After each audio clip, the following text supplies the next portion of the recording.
Hi friends, welcome back to my channel. तो हम लोग पढ़ रहे थे थिंक एंड ग्रो रिच और ये थर्ड डे है, तो थर्ड पार्ट है। Okay, let's start. I hope आप लोग मेरी बुक को इन्जॉय कर रहे होगे, मतलब think and grow rich by Napoleon Hill को इन्जॉय कर रहे होगे। आई एम ऑल्सो एन्जॉइंग और आई विश एंड प्रे आप सब लोगों के लिए कि इस बुक को रीड करके सुन के आप लोगों को ज़रूर कुछ ना कुछ फ़ायदा ज़रूर हो आपकी लाइफ में।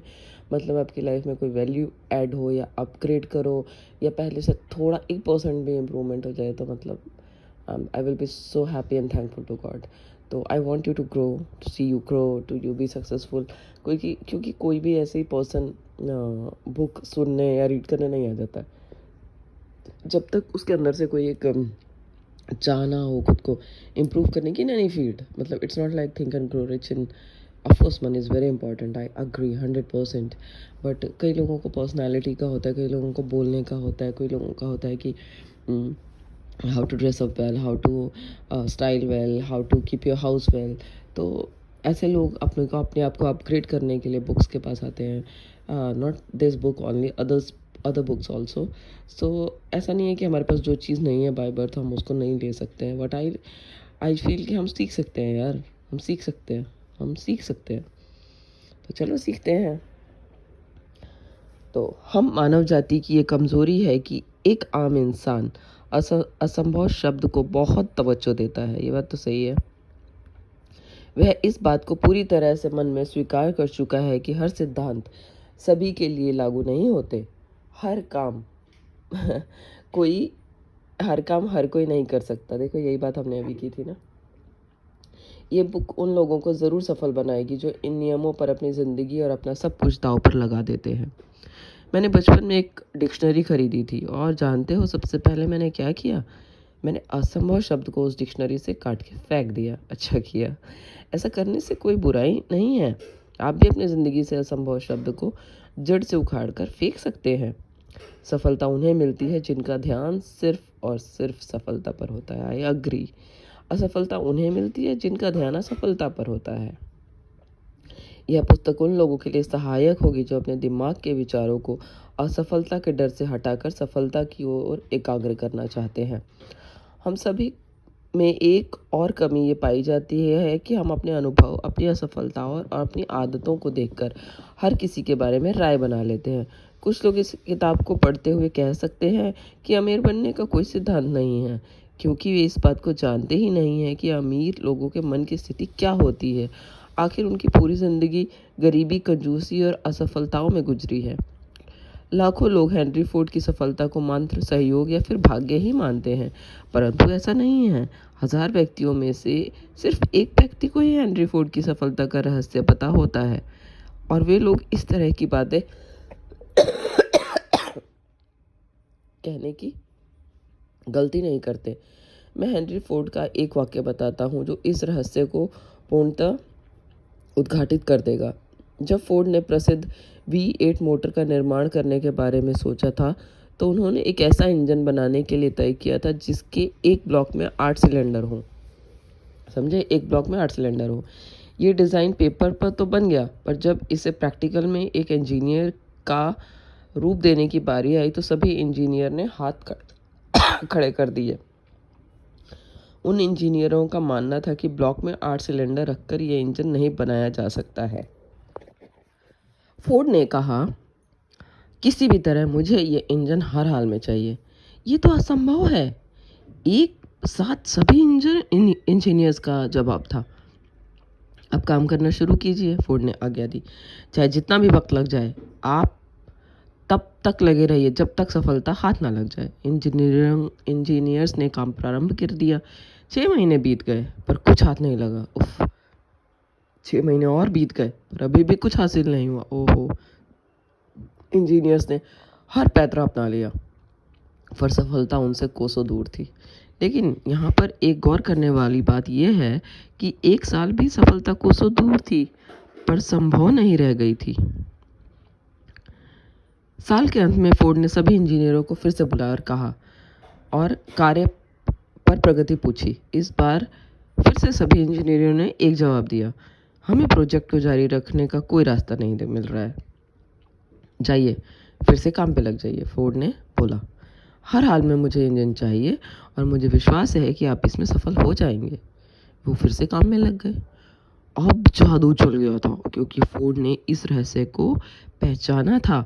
आखिर फोर्ड की दृढ़ता एक बार फिर से जीत गई। फोर्ड ने सिद्ध कर दिया कि असंभव और दृढ़ता में जीत दृढ़ निश्चय की होती है।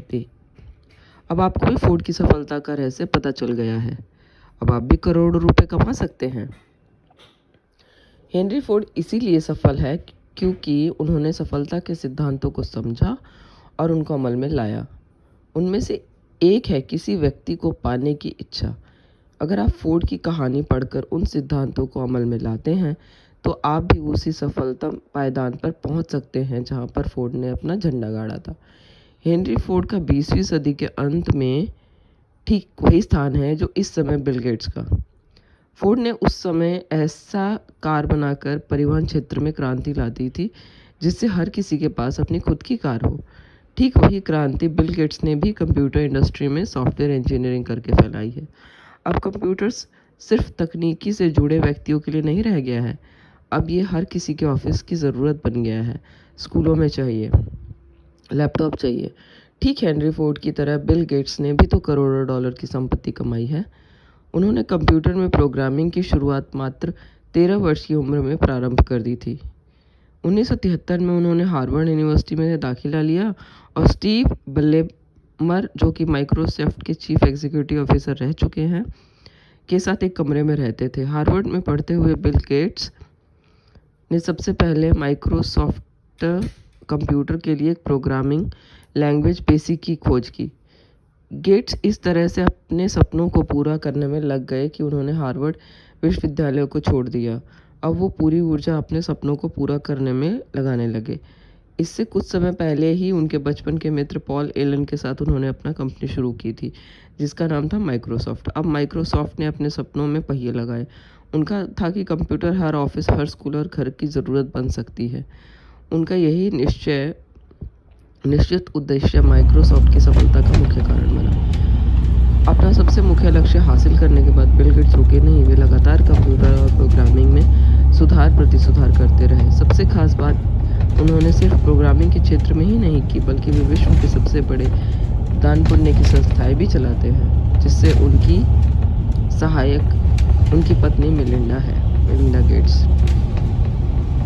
नेक्स्ट जो हेडिंग है लिसनर्स, वो है आप अपने भाग्य के विधाता हो और अपने मन के राजा।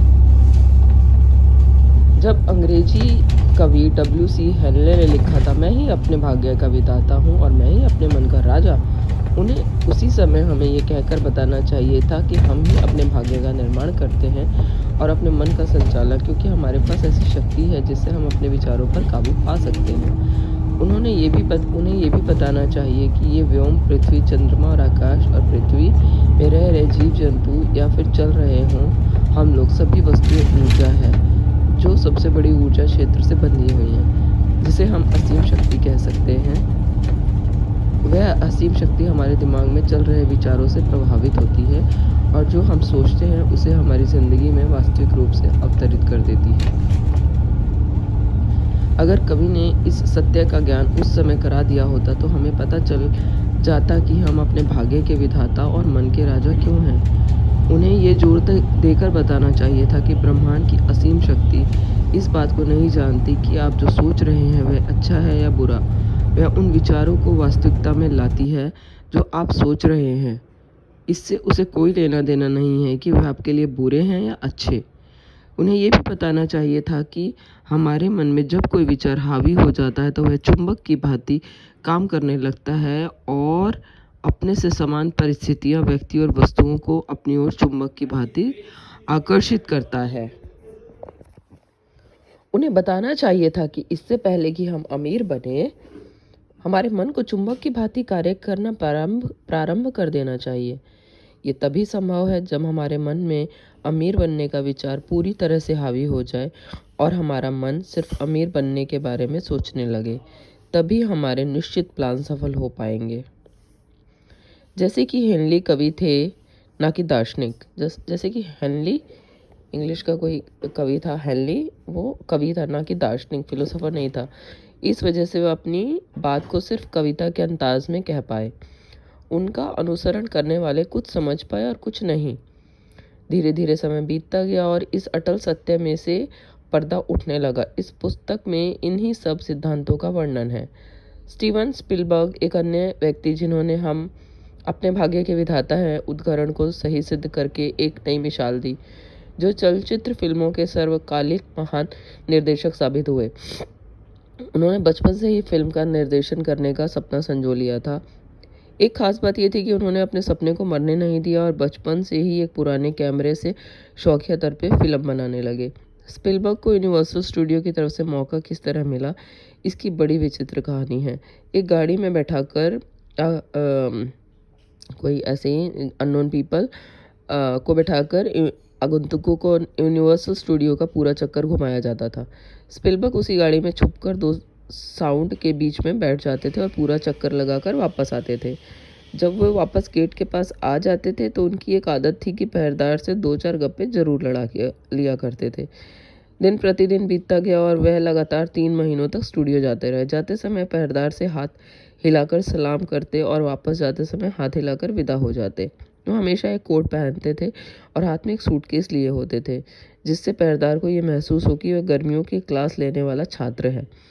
अब तक उन्होंने कुछ निर्देशकों, लेखकों और संपादकों से व्यवहार भी बना लिया था, यहाँ तक कि उस बिल्डिंग में खाली कमरा लेने पर उन्होंने अपना नाम चस्पा कर दिया था और वहाँ पर बैठने लगे थे।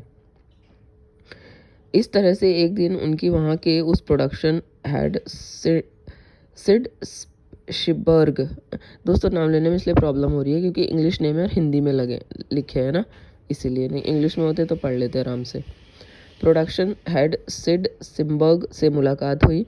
उन्होंने सिम्बर्ग को कॉलेज के टाइम पर बनाई हुई फिल्म दिखाई। ठीक है, मतलब उसने सिम्बर्ग को अपनी फिल्म दिखाई, स्टीवन स्पिलबर्ग ने। शिम्बर्ग उस फिल्म को देखकर इतना प्रभावित हुआ कि उन्होंने उस नौजवान को स्टूडियो के लिए कॉन्ट्रैक्ट कर लिया। उनकी पहली फिल्म द शुगरालैंड एक्सप्रेस ने बॉक्स ऑफिस पर अधिक व्यवसाय तो नहीं किया, पर इससे आलोचकों को बहुत प्यार मिला। यहाँ तक कि कांस फिल्म समारोह में भी इस फिल्म को कई पुरस्कार मिले। अच्छा, उनको सबसे बड़ा ब्रेक तब मिला जब कहीं से उन्हें जॉज पुस्तक प्राप्त हो गई, JAWS। स्टूडियो उस पर फिल्म बनाने के लिए तैयार था और उसके लिए एक बेहतरीन निर्देशक भी मिल गया था। स्पिलबर्ग इस फिल्म को खुद बनाना चाहते थे, इसके लिए प्रतिबद्ध थे, जबकि उनकी पिछली फिल्म द शुगरालैंड एक्सप्रेस ने कोई खास व्यवसाय नहीं किया था। उनका आत्मविश्वास डगमगाया नहीं था। उन्होंने प्रोड्यूसर से अपनी बात रखी और उस निर्देशक को हटाकर उन्हें फिल्म देने की मांग कर दी। ये कोई आसान काम नहीं था, प्रारंभ से ही कुछ कठिनाइयाँ थी। प्रोडक्शन कंगाली के दौर से गुजर रहा था। खैर, जब 1975 में जॉज रिलीज़ हुई तो उसे दोहरी सफलता प्राप्त हुई। इसने बॉक्स ऑफिस के सारे रिकॉर्ड तोड़ दिए और आलोचकों का प्यार भी मिला। रिलीज के होने के 1 महीने के बाद ही इस फिल्म ने बॉक्स ऑफिस में $10 करोड़ की कमाई कर डाली थी, जो उस समय की सबसे अधिक कमाई करने वाली फिल्म बन गई थी। यार मैं भी चेक करूँगी कौन सी मूवी, आप लोग भी चेक करना। उसके बाद स्पिलबर्ग ने कई फिल्मों का निर्देशन किया। उनमें इंडियाना जोन्स सीरीज पुरस्कृत द कलर पर्पल और एम्पायर ऑफ द सन शामिल है। कुछ समय पश्चात स्पिलबर्ग ने जुरासिक पार्क नाम की फिल्म निर्देशित की, जो उस समय के इतिहास की सबसे सफल फिल्म थी। ये स्पिलबर्ग की तीसरी फिल्म थी जिसने सारे रिकॉर्ड तोड़ दिए। इसने करोड़ों डॉलर से भी अधिक कमाई की। स्पिलबर्ग यहीं नहीं रुके, जो अपने सपनों को लगातार पूरा करने की तरफ बढ़ते गए। जब वे और 2 हॉलीवुड मुगलों ने अपना एक प्रोडक्शन हाउस खोल दिया जिसका नाम था ड्रीम वर्क्स। ये तो थी स्पिलबर्ग की कहानी। अब हम सबसे पहले सिद्धांत को पढ़ने की ओर बढ़ रहे हैं। अपना दिमाग खुला रखिए। आपको याद रहे कि ये सिद्धांत किसी एक व्यक्ति की ज़िंदगी से नहीं बनाए गए, बल्कि 500 ऐसे अमीरों के अनुभव से बनाए गए हैं, जो गरीबी से गरीबी में पले बढ़े और जिन्हें अधिक शिक्षा भी उपलब्ध नहीं थी, और फिर भी उन्होंने विश्व में अपना परचम फहराया। बड़ी बात है भाई, बात तो बड़ी है। ये नियम बहुत कोई कठिन नहीं है, बहुत ही आसान है। हमें पता है, आप अमल में ला सकते हैं। अच्छा, मैं भी ट्राई करूँगी दोस्तों, तुम भी ट्राई करना। इससे पहले कि हम अगले अध्याय की तरफ बढ़े, मैं बताना चाहूँगा कि इसमें से 2 ऐसे लोगों की ज़िंदगियों की कहानी है, जिन्होंने अपनी ज़िंदगी में बड़े विस्मयकारी बदलाव लाए। मैं तुम्हें ये भी बताना चाहता हूँ कि ये दोनों व्यक्ति मुझसे काफ़ी करीब हैं। एक मेरा ऐसा करीबी दोस्त है जिसे मैं 25 सालों से जानता हूँ और दूसरा मेरा बेटा है। इन 2 व्यक्तियों की अचंभित कर देने वाली सफलता में अगले चैप्टर में बताए गए सिद्धांतों का बड़ा योगदान रहा है। तो अब शुरू हुआ है एक्चुअली चैप्टर 2। आप लोग समझ गए? ओके, इसके बाद शुरू होगा।